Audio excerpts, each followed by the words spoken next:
విశ్వాస సంబంధమైన మంచి పోరాడము అంటే దేనికి సంబంధించిందంటే ఈ పోరాటము విశ్వాసానికి సంబంధించింది. క్రైస్తవుని పోరాటం దేనికి సంబంధించి ఉంటుంది?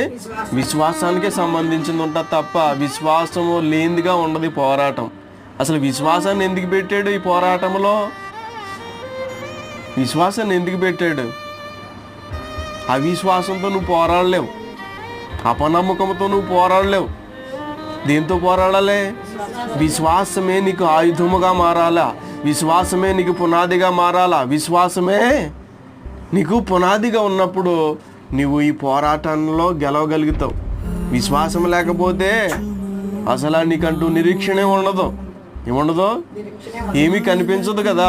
ఆత్మీయమైనటువంటి నేత్రాలతో దేవుని చూడాలన్నా, దేవుడు చేసే కార్యాలు మనం అనుభవించాలన్నా కూడా విశ్వాసం అనేటువంటిది చాలా ప్రాముఖ్యమైనటువంటి